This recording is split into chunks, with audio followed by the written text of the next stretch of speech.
A lo largo de la historia, mucho se ha discutido sobre el posible origen del comportamiento delictivo.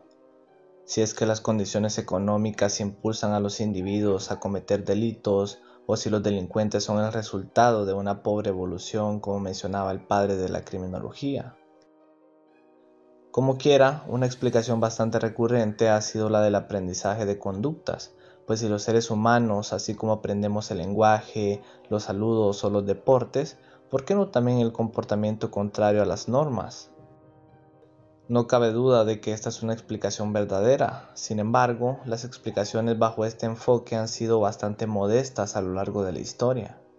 Es decir, poco se ha profundizado sobre el aprendizaje humano, que no es algo simple como se suele pensar. Uno de los primeros aportes serios en este campo fue el que nos contribuyó Edwin Sutherland en la primera mitad del siglo XX, con su teoría de la asociación diferencial que ya vimos por acá. Aún así, dicha teoría se ha quedado corta en cuanto a las aspiraciones perfeccionistas de la criminología moderna. Por ello, hoy día les traigo una de las versiones más actualizadas sobre la relación aprendizaje social y comportamiento delictivo, que involucra tanto un enfoque social así como psicológico en el aprendizaje humano. Si esto les interesa, acompáñenme en este interesante diálogo.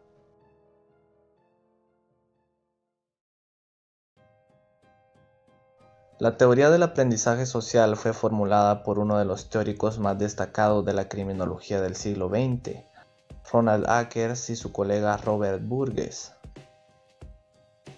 El aprendizaje social es un esfuerzo por fusionar el enfoque sociológico de Sutherland con su teoría de la asociación diferencial, donde explica cómo la asociación con individuos que brindan definiciones favorables a delinquir, eso termina favoreciendo la aparición de tales conductas en quien experimenta tal asociación diferencial. Por otro lado, también se toman los principios de la psicología del comportamiento que tuvieron a flote con Bandura y Skinner, dos de los psicólogos más importantes del siglo XX, que postularon cosas como el aprendizaje por imitación de modelos o el condicionamiento de conductas debido a los reforzadores que se obtienen, entre otros postulados. Todo ello vendría a converger en una sola teoría, la cual conocemos como aprendizaje social del delito. Para comprender a cabalidad esta teoría es necesario que definamos los conceptos teóricos fundamentales de ella: asociación diferencial, definiciones, refuerzo diferencial y finalmente la imitación. Primero, ¿qué es la asociación diferencial? Este constructo hace referencia a aquel proceso mediante el cual un individuo es expuesto a definiciones normativas favorables o desfavorables a la conducta ilegal. Este proceso de asociación diferencial puede tener dos dimensiones o modos de plasmarse en la vida de la gente. Una dimensión es la interaccional, que se traduce en la directa asociación o identificación con otras personas que actúan ilícitamente, ya sean próximas al individuo como los familiares o amigos, o un tanto más distantes como los disque influencers de Internet. Existe una segunda dimensión llamada normativa, según la cual una persona es expuesta, como producto de su asociación diferencial, a patrones normativos distintos de los habituales. Podría ser el caso de un adolescente que en su grupo de amigos recibe mensajes favorables al consumo de drogas o al hurto. Claramente, el efecto de la asociación diferencial tenderá a variar dependiendo del contexto. Los grupos primarios como la familia o los amigos generalmente tienen un mayor peso en comparación con grupos secundarios como los medios de comunicación o la iglesia.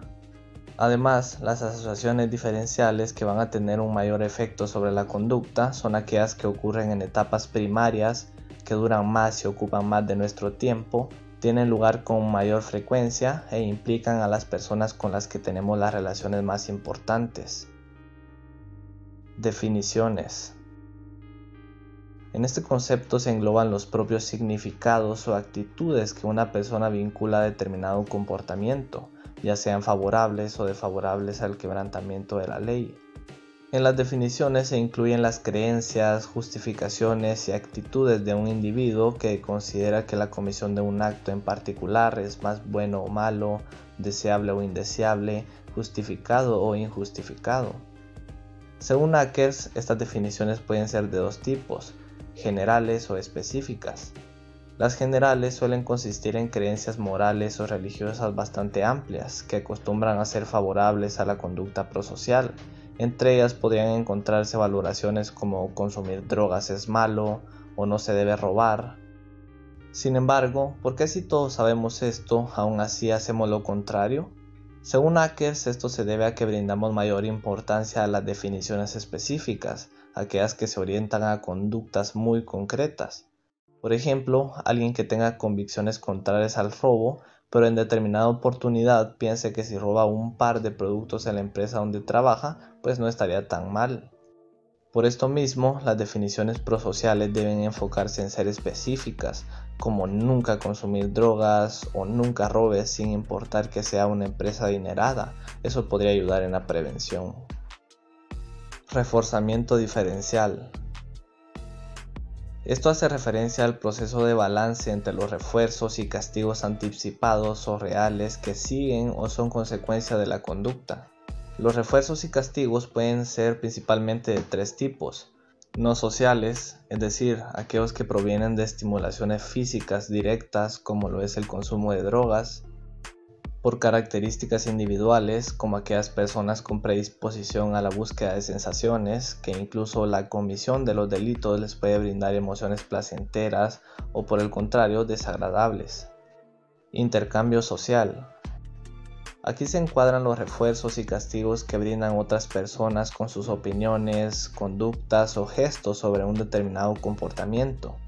Imagínense que un niño cuando dice una mala palabra, los adultos se ríen en vez de educarlo.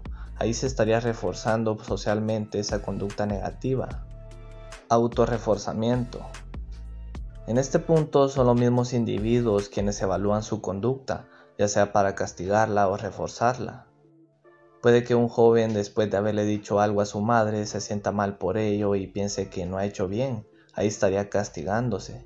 Cosa contraria sucedería con un joven que piense que ha estado divertido molestar a un compañero en la escuela. Finalmente, tenemos el concepto número 4 de esta teoría y es la imitación.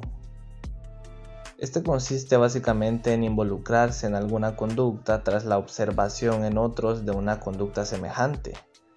Además, las características de los modelos en sí, el comportamiento en sí mismo y las consecuencias observadas por tal conducta afectan la probabilidad de que un individuo las imite. Obviamente, lo que vemos a diario en redes sociales y en nuestros familiares es lo que más fácil vamos a imitar. Ahora imagínense una familia donde hay violencia, consumo de drogas o egoísmo. Bien se dice que la mejor educación es aquella que se da con el ejemplo. Como pudimos notar, algo destacable de esta teoría es que ofrece una explicación sobre varias cuestiones de interés criminológico, como la adquisición, el mantenimiento y la modificación de la conducta delictiva. La misma toma en cuenta factores sociales y psicológicos que inciden tanto para motivar y controlar los comportamientos delictivos, así como para fomentar la conformidad hacia las normas. Esto último es muy interesante, ya que según los autores, dicha teoría puede responder tanto a la pregunta de por qué las personas violan las leyes, así como a la cuestión de por qué no las violan. Esto se debe a que en un mismo proceso de aprendizaje se pueden originar tanto una conducta antisocial, pero también una conducta conforme a las normas. Lo que mediará entre uno u otro resultado será el balance del contenido que haya en los 4 constructos teóricos que ya vimos. Es decir, puede que la asociación diferencial sea con personas prosociales o antisociales, que los refuerzos obtenidos sean para condicionar un comportamiento positivo y así sucesivamente, lo que terminará repercutiendo en conductas de uno u otro tipo. También algo importante a mencionar es que el aprendizaje social es algo dinámico, por lo que a pesar de que alguien haya desarrollado comportamientos delictivos, aún puede hasta cierto punto desaprenderlos y obtener nuevos comportamientos prosociales. De hecho, esa ha sido una de las implicaciones prácticas de esta teoría. Nos ha servido para brindar programas de rehabilitación y reinserción social efectivos para prevenir la reincidencia criminal. En cuanto a su validez empírica, tampoco se queda atrás. Las evaluaciones de los postulados de esta teoría se han hecho por los mismos autores en temas como el consumo de alcohol, tabaco y marihuana, así como delitos sexuales, en muestras tanto de jóvenes así como de adultos.